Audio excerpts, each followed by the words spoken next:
Abituriyent, biron-bir kitobimizning geometriya qismidagi 115-mavzuga keldik. Teng yo'lli uchburchak. Birinchi misol. Asosidagi burchagi 20 gradus bo'lgan teng yo'lli uchburchakning yon tomoniga tushirilgan bissektrissiyasi shu tomoniga tushirilgan balandlik orasidagi burchakni toping. Demak, uchburchagimiz o'tmas burchakli teng yo'lli uchburchak ekan. Yani chizmani bu ko'rinishda chizamiz.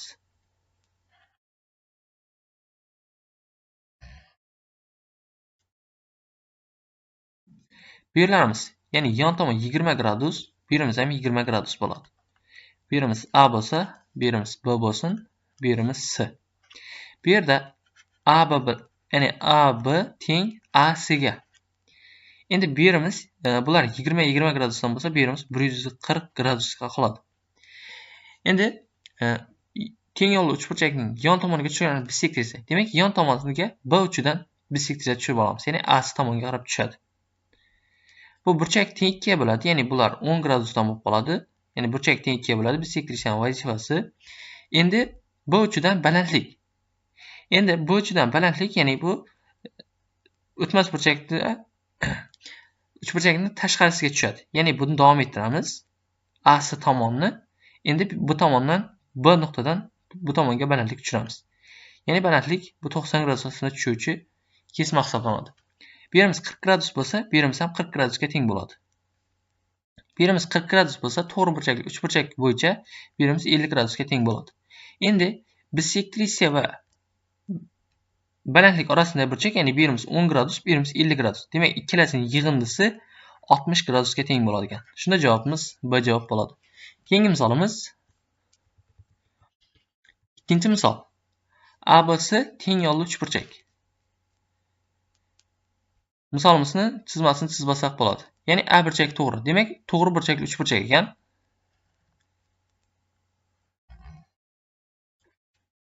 To'g'ri burchakli uchburchak, A burchak to'g'ri ekan. Demak, bu yerimiz perpendikulyar, bu yer A bo'lsin, bu yer B bo'lsin, bu yer C bo'lsin.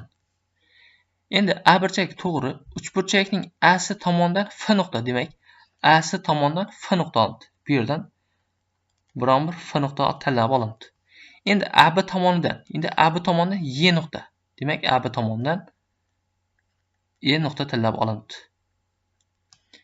BC tomonidan D nuqta tanlab olingan.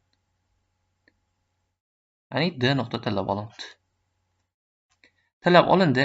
AFDY to'g'ri to'rtburchak hosil bo'ldi. Demak, bu yer va bu yer. Demak, bular to'g'ri to'rtburchak bo'lgani uchun 90 gradusda bo'ladi. Agar FD 3 bo'lsa, demak, FD'miz 3 ekan. FD bu yerimiz 3 ekan. DY, ya'ni bu yerimiz 4 ekan. Bo'lsa, AC tomon uzunligini topishimiz kerak. Bu yerimiz 4 bo'ladi, bu yerimiz 3 bo'ladi. Bu yerda ABC teng yo'lli deb qo'yib, ya'ni bu yerda AB bilan AC katetimiz bir-biriga teng bo'ladi. Ya'ni AC katetimiz bir-biriga teng bo'ldi. Demak, bu yerlarimiz 45 gradusdan bo'ladi. Bu yerimiz ham 45 gradus bo'ladi ekan. Endi bu yerimiz 3 bo'lsa, bu yerimiz ham 3 ga teng bo'ladi, bu yerimiz ham 4 ga teng bo'ladi. Endi AC katetimiz shunda 4 plus 3 ning yig'indisiga teng bo'ladi, ya'ni 7 ga teng bo'ladi ekan. Shunda javobimiz B javob bo'ladi. Keyingi misolimiz 3-misol. Teng yo'lli uchburchakning yon tomoniga tushirilgan balandlik. Chizmasini chizib olamiz. Teng yo'lli uchburchak ekan.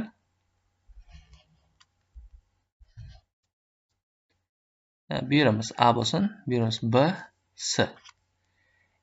Teng yo'lli uchburchak, ya'ni yon tomoniga tushirilgan balandlik. Demak, bu tomonga balandlik tortib olamiz. 90 gradusga tushadi. Uchidan boshlab, ya'ni asos uchidan. Demak, bu yerimiz 4 bo'lsa, bu yerimiz 12 ekan. Jami bu yerni H deb qo'ysam, ya'ni AH balandlik bo'ladi. Kesmak ajratadi. Uchburchakning asos uzunligini toping.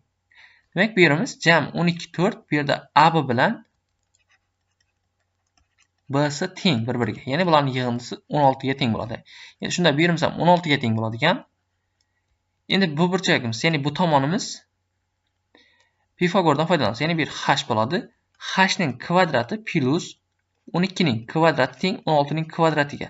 Bu yerdan h deganimiz 112 ning, ya'ni 112 ga teng bo'lib qoldi. Ildiz 112 ga teng bo'ladi. Endi h deganimiz 112 bo'lsa, bu yerdan a sini topishimiz kerak. A sining kvadrati teng 112 plus 16 ga teng bo'ladi. Bu yerdan a deganimiz, a sining kvadrati 148 ga, ya'ni 128 ga teng bo'ladi. 128 ga. Shunda bu yerdan a deganimiz 8 ildiz 2 ga teng bo'ladi ekan. Ya'ni asosi 8 ildiz 2 ga teng bo'ladi ekan. Shunda javobimiz D javob bo'ladi. Keyingi misolimiz 4-misol. Teng yo'lli uchburchakning asosi 20 cm, yon tomoni 26 cm. Asosiga tushirilgan mediana bu uchburchakni ikki qismga ajratadi. Misolimizni chizmasini chizib olamiz. Demak, teng yo'lli uchburchak bo'ladi ekan. Teng yo'lli uchburchak A, B, C. Yon uchburchakning asosi, demak, bu yeri 20 bo'lsa, bu yeri 26 ga teng bo'ladi. Asosiga tushirilgan mediana, demak, mediana. Mediana bilamizki, tomon tengga bo'ladi, ya'ni bular 10 dan bo'lib qoladi ekan. Shunda 26 hosil bo'lgan uchburchakning ichki chizilgan aylanlar markazlari orasidagi masofa. Demak, bu 90 gradusdan tushadi. Ya'ni ikkalasiga aylana chizilibdi. Markazi shu nuqtada bo'lgan aylana chizilgan. Endi bu tomondan xuddi shunday aylana chizib olingan. Shu ko'rinishda endi shularning orasidagi masofani so'rab qo'ydi. Endi bilamizki, bu yerimiz va bu yerimiz. Endi bu yerda ikkita to'g'ri burchakli uchburchak keldi. Ya'ni bu yerga 26 bo'lsa, bu yerni biron bir BH deb olsam, BH deganimiz BH teng bo'lib qoladi 24 ga. Endi oddiy to'g'ri burchakli uchburchakda ichki chizilgan aylanani radiusini topishimiz uchun, ya'ni ikkala katet B C bo'lsin. Ya'ni R deganimiz teng bo'ladi A plus B minus C taqsim 2 ga. Ya'ni bizda A deganimiz 24 bo'lib turibdi. Ya'ni A deganimiz 24, B deganimiz 10 ga teng, C deganimiz 26 ga teng. Shunda 2 bo'lsa, bu yerdan jami 8 keladigan. Demak, radiusi 4 ga teng bo'ladi. Bu yerimiz 4 ga teng. Demak, bu yerimiz ham 4 ga teng bo'ladi. Endi bu yerlarimiz hamisha bir-biriga teng bo'ladi. Ya'ni bu yerlarimiz ham 4 ga teng bo'ladi. Bu yerimiz ham 4 ga teng. Demak, bular orasidagi masofa 8 ga teng bo'ladi ekan. Shunda javobimiz C javob bo'ladi. Keyingi misolimiz teng yo'lli uchburchakning yon tomoniga tushirilgan balandlik shu tomonning asosidan boshlab 8 va 12 cm kesmalarga ajratadi. Uchburchakning asos uzunligini toping. Demak, misolimiz chizmasini chizib olishimiz kerak. Bu yerimiz A bo'lsin, B bo'lsin, C bo'lsin. Demak, asos uchidan boshlab bu yerimiz 8 bo'lsa, bu yerimiz 12 ga teng ekan. Uchburchakning asos uzunligi. Demak, bu yerdan AB bilan AC bir-biriga teng. Bu yerimiz ham 20 ga teng bo'ladi. Jami bu yerimiz shu 16 ga teng bo'lib qoladi ekan. Ya'ni bu 90 gradusda turadi. Pifagor, ya'ni 400 dan 144 ni olsak, bu yerimiz 16 ga teng bo'ladi. Ya'ni 256 ning kvadratiga teng bo'lib qoladi. Demak, bu yerda AC deganimiz jami ildiz 256 ga 64 ni qo'shqolma teng bo'ladi. Ya'ni buni ildizdan chiqarib yozib qo'ysak bo'ldi. Keyingi misolimiz 6-misol. Teng yo'lli uchburchakning uchidagi burchagi 136 gradus ekan. Demak, bu ham o'tmas burchakli teng yo'lli uchburchak hisoblanadi. Yani chizmasi shu ko'rinishda bo'ladi. Bu yerimiz A bo'lsin, bu yerimiz B, bu yerimiz C. Bu yerimiz jami 136 gradus ekan. Demak, bu qolganiga 44 gradus qoladi. Bu yerlar 22 gradusdan bo'ladi ekan. 22 gradus. Bir yon tomoniga tushirilgan balandlik va bissektriya orasidagi burchakni toping. Demak, bissektriya ichidan tushadi, ya'ni burchak teng ikkiga bo'ladi. Bu yerimiz ham 11 gradus, bu yerimiz ham 11 gradus. Bu yerimiz 90 gradus, ya'ni bu davom ettirganimiz tashqarisida turadi. Bu yerimiz shunda 44 gradus bo'lsa, bu yerimizga 46 gradus qoladi ekan. Demak, 46 ga 11 ni qo'shganimiz 57 gradus bo'ladi. Shunda javobimiz B javob bo'ladi ekan. Keyingi misolimiz 7-misol. Teng yonli uchburchakning yon tomoniga tushirilgan balandligi shu tomonning asos uchidan boshlab 6 va 8 gacha uchburchakning asos uzunligini toping. Demak, bunga o'xshagan misollarni ishladik. Keyingi misolimiz asosi 6 va yon tomonlari 5 bo'lgan teng yonli uchburchakka tashqi aylanan markazidan uchburchakning yon tomonigacha bo'lgan masofani toping. Demak, teng yonli uchburchak.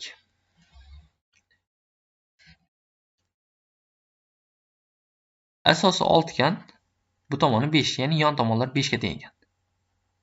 Endi markazi shu nuqta bo'lsa, bu yerlar R ga teng bo'ladi. Bu yer ham R ga teng bo'ladi.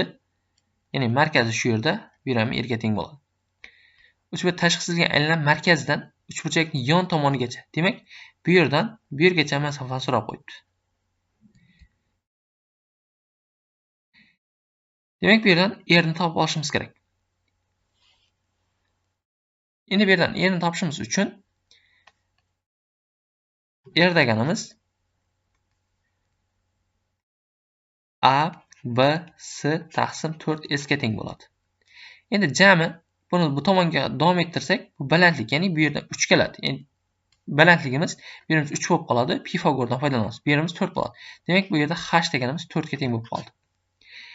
S ni AB ya'ni AH bu yerdan 6 ni h ga ko'paytirgan taqsim 2 bo'ladi. Bu yerdan 6 ko'paytirilgan 4 taqsim 2 teng bo'ladigan 12 ga. Demak, bu yerdan ABC deganimiz 5 ko'paytirilgan 6 taqsim 4 ko'paytirilgan 12 bo'ladi. Bu yerdan bu 2 dan bo'lsa, bu bilan qisqaradi ekan. Demak, 25 taqsim 8 ga teng bo'ladi. Demak, bu yerning radiuslari, buni radiusi, ya'ni bu yerlari 25 taqsim 8, bu yer ham 25 taqsim 8 bo'ladi. Shunda bu ham teng 2 ga bo'ladi. 5 taqsim 2, 5 taqsim 2 bo'ladi ekan. Shunda endi bu yerimiz h'imiz, ya'ni h ni topishimiz uchun jami bu yerdan R deganimiz gipotenuza bo'lib qoldi. Demak, bu yerdan h ning kvadrati plus 25 taqsim 4 teng ekan 625 taqsim 64 ga. Bu yerdan h deganimiz bunda 15 taqsim 8 ga teng bo'lib qoladi ekan. Shunda javobimiz S javob bo'ladi. 9-misol. Teng yonli uchburchakning yon tomoniga tushirilgan bisektrischa yon tomoni asosi uchidan boshlab 4 va 8 ga teng bo'lgan bo'laklarga ajratib uchburchakning perimetrini toping. Demak, uchburchakning perimetrini topamiz. Bisektrischa, ya'ni bu yerni 4 va 8 kesmalarga ajratib. Bu yerimiz A bo'lsa, bu yerimiz B ga teng bo'ladi ekan. Endi bu yerdan A deganimiz 12 ga tengligi ma'lum. Endi 12 ni 8 ga nisbati B ni 4 ga nisbatiga teng bo'lishi kerak. Ya'ni shunday qoidasi bor. Bunga 1 dan bo'lsa, bu tomonga 2 dan bo'ladi. Demak, B deganimiz bu yerdan 6 ga teng bo'lib qoladi ekan. Shunda perimetrimiz jami 2 dan 12 ga teng plus 6 ga 24 30 ga teng bo'ladi ekan. Shunda perimetrimiz 30 ga teng bo'lib qoladi ekan. Shunda javobimiz A javob bo'ladi. 10-misol. Yuqoridagi chizmadan ABF va DYS ikkita teng muntazam uchburchak ekan. Bo'yalgan yuzasi, ya'ni bo'yalgan yuzasi 9 yuzasi 3 ga teng ekan. Bo'lsa 30 ga teng, ya'ni butun shaklning yuzasi 30 ga teng ekan. Demak, bu yerimiz 60 gradus bo'ladi ekan, muntazam bo'lgani uchun bu yerimiz ham 60 gradus, bu yerimiz ham 60 gradus, bu yerimiz ham 60 gradus ekan. Bu yerimiz ham 60 gradus bo'ladi ekan. Buni tomonni x deb olsam, demak x ni topishim uchun yuza x ning kvadrati ildiz 3 taqsim 4 ga teng bo'ladi. Bu yerdan s deganimiz 9 ildiz 3 ga teng. Demak, 9 ildiz 3 teng x ning kvadrati ildiz 3 taqsim 4 ga. Bu yerdan ildiz 3 lar qisqaradi. X deganimiz 6 ga teng bo'lib qoladi. Demak, bu yerimiz 6. Katta muntazam uchburchakning yuzasi A bo'lsin. Ya'ni tomoni bu yerimiz A minus 6 bo'ladi ekan. Bu yerimiz ham A minus 6. Bu yerimiz A ni o'zi, bu yerdan A minus 6 va bu yerdan yana A minus 6 ga teng. Demak, bu yerda perimetrdan berib qo'ydi bizdan. Bu yerdan 2A keladi ekan. Plus 4A minus, ya'ni 12 24 keladigan. Ya'ni perimetr 30 ga teng. 30 teng 6a bo'ladigan minus 24. Bu yerdan a deganimiz 9 ga teng bo'lib qoladigan. Demak, a 9 ga teng bo'lsa, endi bu yerdan a, b, y, k shaklimiz trapetsiya bo'lib qoldi. Demak, bu trapetsiyadan teng yo'l trapetsiya bo'lib qoldi. Demak, yon tomonlar 3 ga teng ekan, bu ham 3 ga teng ekan. Buni topishimiz uchun, ya'ni y nuqtadan ab tomonga balandlik tortib olaman. Ya'ni shu balandlikni topishim kerak. Bu yeri 3 ga teng bo'lsa, bu yerimiz ya'ni sinus 60 gradus teng h ni 3 ga nisbat. Sinus 60 gradusda ildiz 3 taqsim 2 teng h taqsim 3 ga. Demak, bu yerdan h deganimiz 3 ildiz 3 taqsim 2 ga teng bo'lib qoladi. Demak, bu yerda a deganimiz 9 ga tengligi ma'lum bo'ldi. Endi trapetsiyaning yuzasini 9 plus 3 taqsim 2 ko'paytirilgan 3 ildiz 3 taqsim 2 ga. Bu yerdan jami 12 keladigan. Jami bu yerda 12 keladi. 9 ga 3 ni qo'shsak 12, buni 4 ga bo'lsak 3 bo'ladi. Demak, bu 9 ildiz 3 bo'ladi. Demak, bu yerdan buni yuzasi 9 ildiz 3 bo'lsa, buniki ham 9 ildiz 3 bo'ladi. Demak, umumiy 9 ildiz 3, ya'ni 3 ta keladigan. 9 ildiz 3 dan 3 ta keladigan. 27 ildiz 3 ga teng bo'ladigan. Bunda javobimiz C javob bo'ladi. Keyingi misolimiz 11-misol. Teng yo'lli uchburchakning yon tomoniga tushirilgan balandligi shu tomon asosidan boshlab 3 cm va 12 cm teng kesmalarga ajratadi. Uchburchakning asos uzunligini toping. Demak, bu misolni yuqorida ishlaganmiz. 12-misol. Teng yo'lli uchburchakning uchidagi burchak 112 gradusga, asosidagi burchaklarning bisektrisiyalar kesishdan hosil bo'lgan o'tkir burchakni toping. Demak, bu chizmasi bu ko'rinishda bo'ladi. Teng yo'lli uchburchak bo'lgani uchun, ya'ni o'tmas burchakli bo'ladi. Ya'ni bu yerimiz 112 gradus bo'lsa, bu yerlarimiz 34 gradusdan bo'ladi. Bu yerimiz ham 34 gradus bo'ladi. Shunda bu yer bilan bu yerni va bu yerni bu burchakni so'rab qo'yibdi. Bilamizki, bu yerlarimiz 17 gradusdan bo'lib qoladi, bu yerimiz ham 17 gradus bo'lib qoladi. Demak, bu burchakimiz, ya'ni o'tkir burchagim 34 gradusga teng bo'lib qoladi. O'tkir burchagim 30 gradus bo'ladi. Bunda javobimiz B javob bo'ladi. Keyingi misolimiz 13-misol. Uchidagi burchagi 30 gradusga teng bo'lgan teng yo'lli uchburchakka tashqi chizilgan aylanar radiusi r ga teng. Uchburchakning yon tomonini toping. Demak, uchidagi burchak bor ekan. Uchidagi burchak, demak, bu yerimiz 30 gradus bo'lsa, bo'lgan teng yo'lli uchburchakning tashqi chizilgan aylanar radiusi r ga teng ekan. Uchburchakning yon tomoni. Demak, yon tomon bu yerlarimiz 30 gradus bo'lsa, bu yerlarimiz 75 gradusdan bo'ladi. Bu yerimiz ham 75 gradus bo'ladi. Endi bu yerdan, ya'ni r teng, bu yerimiz a bo'lsin, bu yerimiz ham a bo'ladi, bu yerimiz b bo'ladi. A taqsim 2 sinus 75 gradus. Ya'ni shu formadan foydalansak bo'ladi.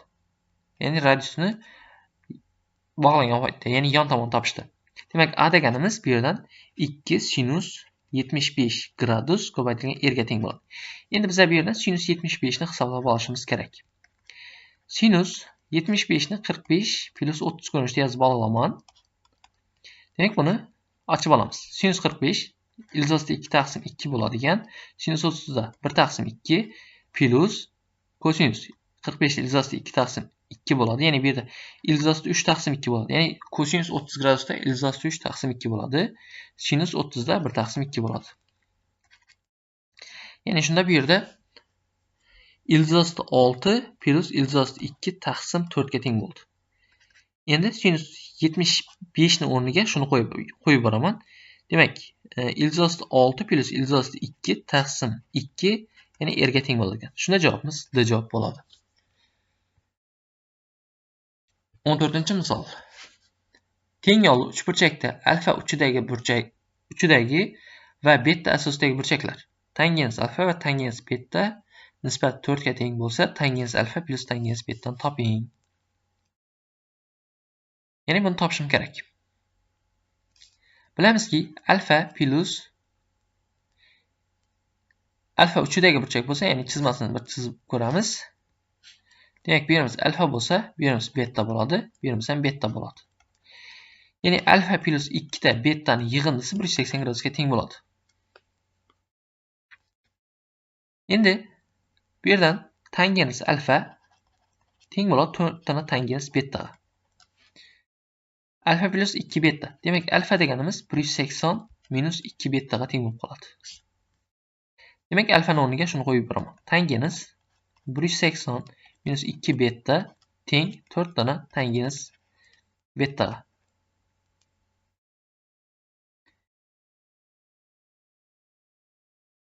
Bu yerdan 180 minus 2 betadan minus tangens 2 beta qoladi. Ya'ni bu ikkinchi chorakka tushib qoladi. 180 dan 2 betani olganimiz 4 tangens betaga teng bo'ladi. Endi tangens 2 betani minusdan 2 ta tangens beta 1 plus tangens kvadrat betaga teng bo'lib qoladi. Bu 4 tana tangens betaga teng bo'lib turadi. Bu yerdan tangens betalar qisqaradi ekan. Bu yerdan minus 2 teng bo'lib qoladi ekan. 4 plus 4 tana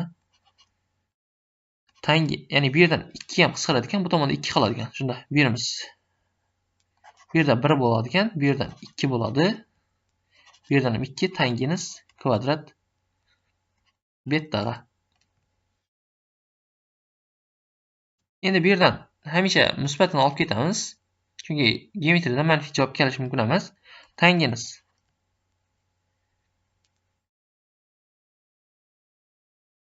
kvadrat beta deganimiz teng bo'lib qoldi 3 ga.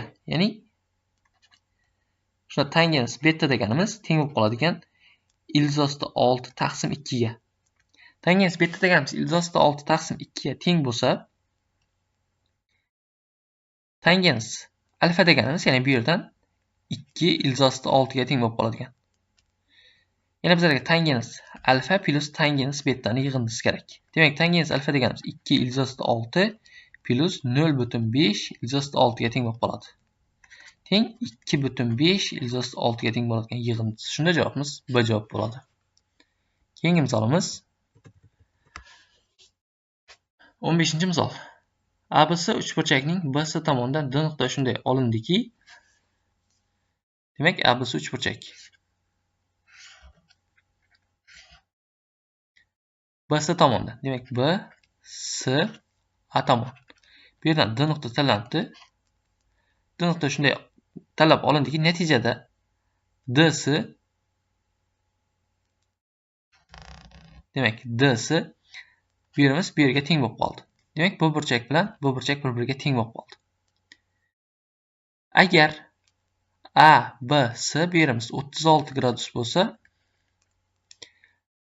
BAD, demak BAD burchagimiz. Ya'ni bu burchagimiz 15 gradus bo'lsa, C tashqi burchagi necha gradus bo'ladi? Ya'ni buni tashqi burchagini so'rab qo'ydi.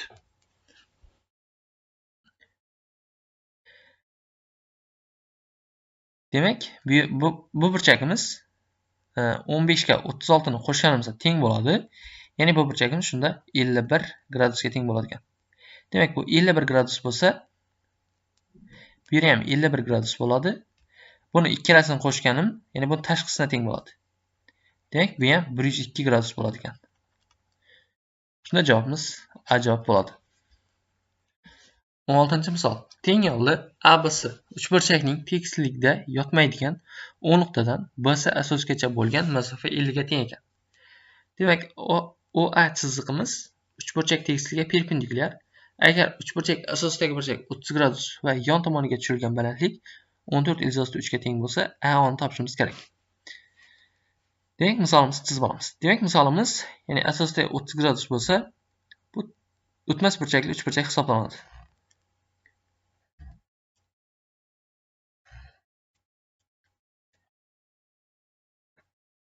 Demak, bu yerimiz A bo'lsin, bu yerimiz B bo'lsin, bu yerimiz C bo'lsin. Endi O nuqtamiz uchburchak tekislikdan tashqarisidagi biron bir nuqta ekan. Endi umumiy ya'ni OA chizig'imiz uchburchak tekisligiga perpendikulyar. Demak, uchburchak tekisligi shu ko'rinishda bo'ladi. Demak, OA deganimiz ya'ni bu chiziqqa perpendikulyar bo'ladi. Endi bu yerdan BS gacha bo'lgan masofa 50 ga teng ekan. Ya'ni shu nuqtagacha 50 bo'ladi. Bu yerimiz biron bir L bu nuqta bo'lsin, ya'ni OL deganimiz 50 ga teng ekan. Bu yerlarimiz 30 gradus. Bu yerimiz ham 30 gradus ekan. Bu yerdan bu tomonga kesma tortib olaman. Demak, bu yerimiz 90 gradus bo'ladi. Ya'ni bu balandlik, tashqarida yotadi. Bu yerimiz 14 izosida 3 bo'lsa, bu yerimiz 28 bo'ladi, chunki bu yerimiz 60 gradus bo'lib qoladi. Demak, bu chiziqimiz, ya'ni AL chiziqimiz bissektrissiya bo'ladi. Ya'ni bu narsamiz uchburchakni tekisligi desa, ya'ni bu narsamiz ichki chizilgan aylanma markazi bo'ladi. Ya'ni ichki aylanma markazi hamisha bissektrissiya keshish nuqtasida bo'ladi. Shuning uchun bu AL deganimiz bissektrissiya bo'la oladi. Bu yerimiz 60 gradus bo'ladi. Bu tomonimiz ham 60 gradus bo'la oladi. Demak, bu L degan narsamiz bissektrissiyani topishimiz uchun L teng, ya'ni bu ham 28, yon tomoni 28 edi. L teng 2 ko'paytirilgan 2 ta yon tomoni 28 ga teng. Ya'ni bu burchak teng 2 ga bo'libdi. Bu kosinus 60 gradusga teng bo'ladi. Mahrajda 28 plus 28 keladi. Jami 2 ko'paytirilgan 28 ning kvadrati ko'paytirilgan 1/2. 2 ko'paytirilgan 28. Demak, bu yerdagi 2 bilan bu yerda 2 qisqarsa 28, demak bu 14 ga teng bo'ladi. L deganimiz 14 ga teng bo'lib qoladigan. Ya'ni bizdan OA ni so'rab qo'yibdi. OA deganimiz, ya'ni OA ni x deb belgilab qo'ying. Demak, x deganimiz x ning kvadrati plus 14 ning kvadrati teng bo'ladigan 50 ning kvadratiga. Bu yerdan x deganimiz demak 48 ga teng bo'lib qoladi. Shunda javobimiz A javob bo'ladi. Keyingi misolimiz perimetr 30 ga teng bo'lgan teng yo'lli uchburchakning asosi qanday bo'lganda u eng katta yuzaga teng bo'ladi. Demak, misolimizni chizmasini chizib olamiz. Perimetr 30 ga teng ekan, teng yo'lli uchburchakning asosi, demak bu yerimiz A bo'ladi, bu yerimiz B bo'lsin. Asosi qanday bo'lganda u eng katta yuzaga teng bo'ladi. Demak, perimetri 2 da A plus B teng bo'ladi ekan 30 ga. Demak, bu yerdan A ni topib olamiz. A deganimiz 15 minus B taqsim 2 ga. Ya'ni shu narsaga teng bo'ladi. Endi yuzasi eng katta bo'lishi uchun, endi yuzasini B ko'paytirilgan H ga, ya'ni H1 taqsim 2 ga teng bo'ladi. Demak, bu deganimiz ham mahrajni, ya'ni asosga balandlik tushirib olamiz. Demak, bu yerimiz B taqsim 2 bo'ladi, B taqsim 2. Bu yerimiz H. Demak, H ni ham B ga bog'lab olishim kerak. Demak, A ning kvadrati teng bo'ladigan B ning kvadrati taqsim 4 ga plus H ning kvadratiga. A ning o'rniga buni qo'yib beraman. 225 minus 15 B bo'ladi ekan. Plus B kvadrat taqsim 4 bo'ladi. Teng bo'ladigan B kvadrat taqsim 4 plus H kvadrat. Demak, bular qisqarsa H deganimiz 225 minus 15 B ga teng bo'lib qoladi. Endi H ni ham bog'ladik. Endi o'rniga qo'yaman. B taqsim 2 ko'paytirilgan 225 minus 15 B ga. Endi bu yerdan B bo'yicha hosila olaman. Ya'ni B bo'yicha hosila olsam, ya'ni hosila olaman. Bu yerdan S deganimiz 0 ga aylanib qoladi. S deganimiz 0 ga aylansa bu yerimiz. Ya'ni ildiz osti buni soddalashtirib olaman. Ildiz osti 225 B kvadrat bo'ladi ekan. Minus 15 B ning kubi bo'ladi. Taqsim 2 si turadi. Teng 0 ga. Ya'ni bundan hali hosila olmadim bu tomondan. Bundan hosilasam 1 taqsim 4 bo'ladi. Ya'ni ikkalasi bilan oldiga tushadi. Ko'paytirilgan jami 450 B bo'lib qoladi. Minus 45 b ning kvadrati taqsim 225 b ning kvadrati minus 15 b ning kubuna teng bo'lib qoladi. Ya'ni bu ham 0 ga teng. Demak, bu yerdan 450 b deganimiz teng bo'lib qolgan 45 b kvadratga. B deganimiz bu yerdan 10 ga teng bo'lib qolgan. Shuna javobimiz A javob bo'ladi. 18-misol. Teng yo'lda ABC uchburchakning AB yon tomoni 12 ga. Demak, B uchidagi burchagi 120 gradusga teng. B uchidan uchburchak tekisligiga perpendikulyar uzunligi 6/2 ga teng. Bda kesma o'tkazildi. ADC uchburchakning yuzini toping. Demak, misol chizmasini chizib olamiz. Demak, misol chizmasi shu ko'rinishda bo'ladi. Ya'ni birimiz 120 gradus ekan, ya'ni B nuqta bo'lsin, birimiz A bo'lsin, birimiz C bo'lsin. Demak, bu tashqarisidagi biron bir D nuqta. Shu yerimiz 12, ya'ni 6/2 ga teng ekan. Ya'ni B degan kesmamiz. Endi bu yerdan kesma tortib olamiz. Birimizni bir qanaqangidir bir K nuqtada bossak bo'ladi. Birimizni K nuqtada bossak, ya'ni uchburchak tekisligi. Demak, bu B da kesmamiz bu yerga perpendikulyar bo'ladi. Ya'ni uchburchak tekisligiga. Birimiz 6/2 bo'ladi ekan, birimiz ya'ni bisektrissiya bo'ladi. Demak, yon tomonlari 12 ga teng ekan. Demak, bu yerni BK ni, ya'ni bu L desak ham bo'ladi, bisektrissiya bo'lib turibdi. L degan topishimiz uchun 2 ta ko'paytirgan 12, ya'ni kosinus 60 da 1/2 bo'lib qoladi. 2 ko'paytirgan 12 bo'ladi. Pastda ya'ni bu bilan bu qisqarsa, bu yerdan 12 bilan 12, demak 6 ga teng bo'lar ekan.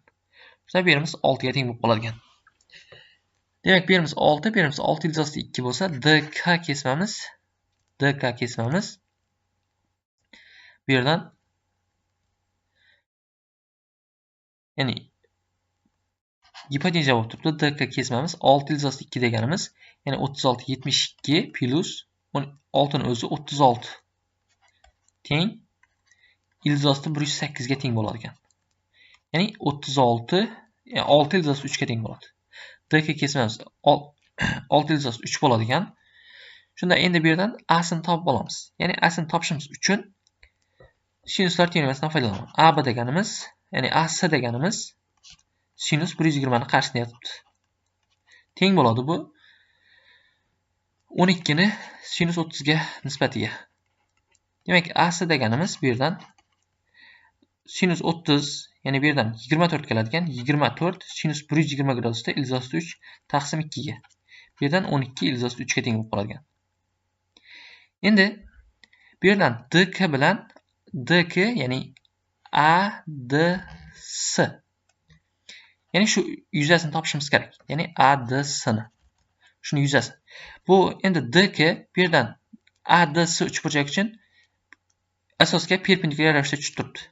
Demak, bu yerdan S deganimiz 6/3 ko'paytirilgan 12/3 taqsim 2 ga teng bo'ladi. Jami 6/3, ya'ni 108 ga teng bo'ladi. Shunda javobimiz B javob bo'ladi. 19-misol. Agar teng yo'lda uchburchakning yuzining tomoni uning asosiga teng kvadrat yuziga nisbati 1/3 bo'lsa, bu uchburchakning uchidagi burchak kosinusini toping. Demak, chizmasini chizib olamiz.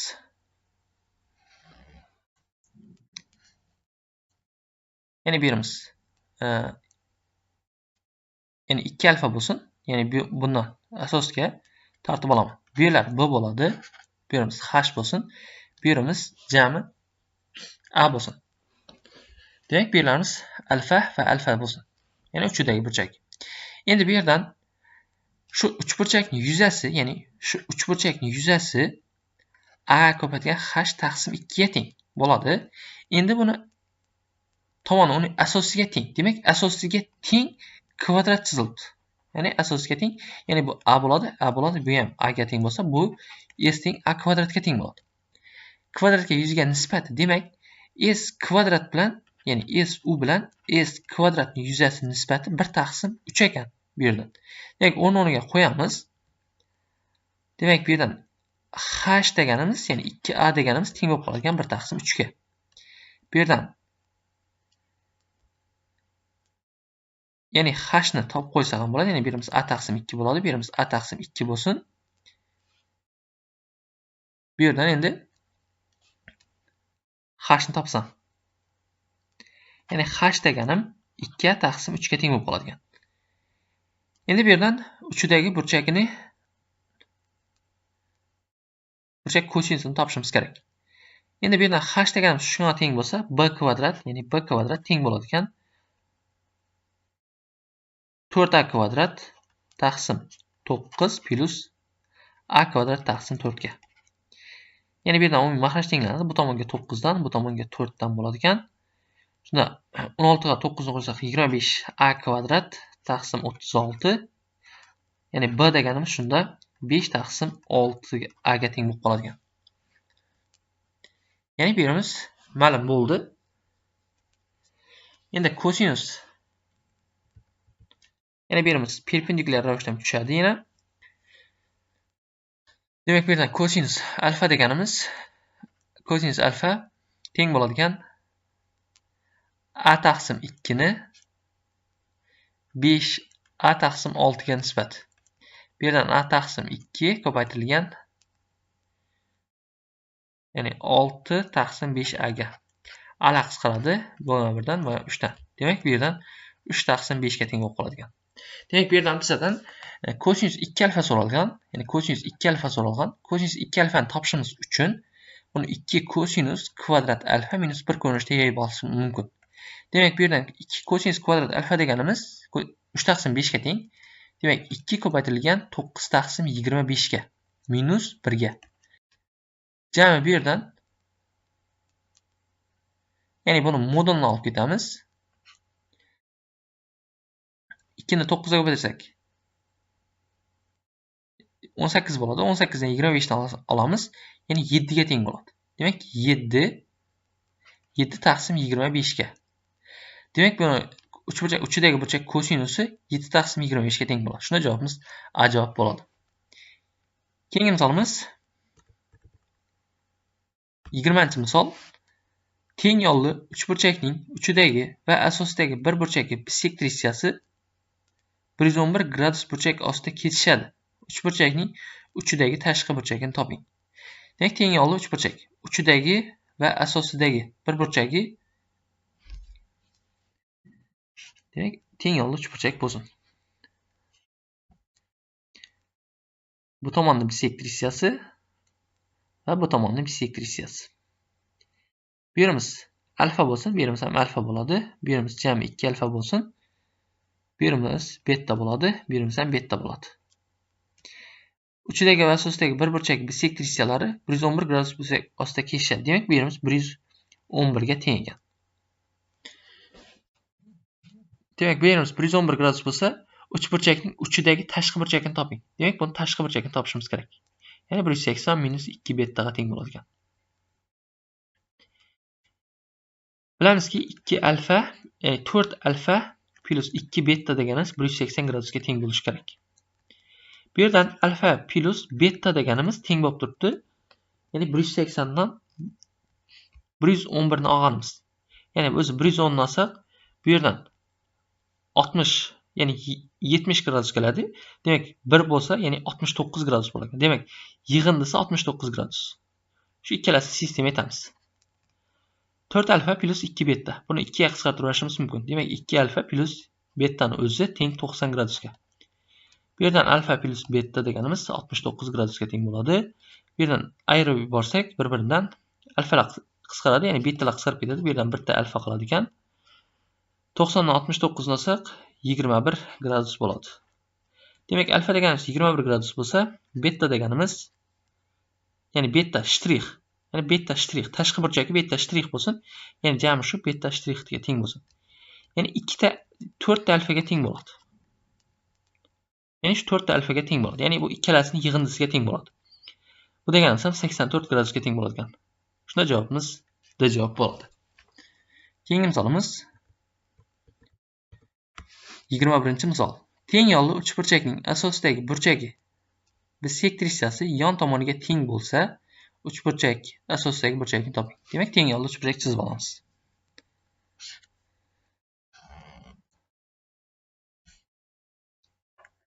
A, B, S. Bu yerdan A, B va B, S bir-biriga teng. Teng asosidagi burchak bisektrisa, demak, asos bu yerdan chiqdi. Demak, bu narsamiz bu yerimiz alfa bo'lsa, bu yerimiz ham alfaga teng bo'ladi. Bu yerimiz 2 ta alfaga teng bo'lib qoladi. Yon tomoniga teng bo'lsa, demak, yon tomon 1 bilan 1 ga teng bo'lib qoldi.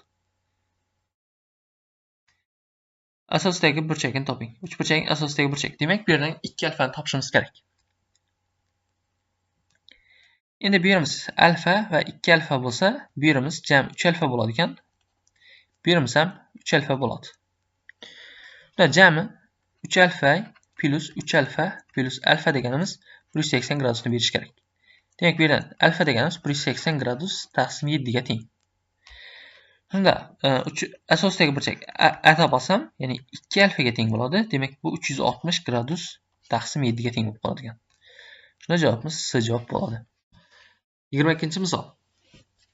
Teng yo'lli uchburchakning yon tomoni ildiz 5 plus 1 taqsim 4 ga teng va ular orasidagi burchak 36 gradusga teng bo'lsa, yon tomonlari o'rtalarini tutashtiruvchi kesma uzunligini toping.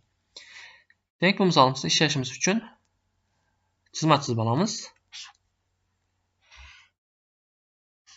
Demak, yon tomonlari ildiz 5 plus 1 ga teng taqsim 4, ildiz 5 plus 1 taqsim 4. Demak, bu yerdan bu narsamizni topishimiz kerak. Ya'ni bu yerimiz 2b bo'lsa, bu yerimiz b. Demak, biz ham bu yerdan b ni topishimiz kerak ekan. Ya'ni bu yarmiga teng bo'ladi, ya'ni o'rta chiziq hisoblanib qoladi. Bu yerimiz 36 gradus ekan, bu yerimiz 72 gradus ekan. Bu yerimiz ham 72 gradus bo'ladi. Endi buni ishlashimiz uchun sinuslar teoremasidan foydalanaman. Demak, ildiz 5 plus 1 taqsim 4 deganimiz sinusda 72 gradus teng. Bu yerdan b, ya'ni 2b deganimiz sinus 36 gradusga teng bo'ladi. Ya'ni bu yerdan ildiz 5 plus 1 taqsim 8 kosinus 36 gradus keladi. Teng bo'lib qoladi 2b, 2b ni o'ziga. Ya'ni bu yerdan kosinus 36 gradusimiz ham teng bo'lib qoladi ildiz 5 plus 1 taqsim 4 ga. Ya'ni b deganimiz bu yerdan 1 taqsim 4 ga teng bo'lib qoladi. Ya'ni b deganimiz bu yerdan 1 taqsim 4, ya'ni kosinus 36 ni o'rniga qo'yib yuborsam, b deganimiz 1 taqsim 4. Shunda javobimiz D javob bo'ladi.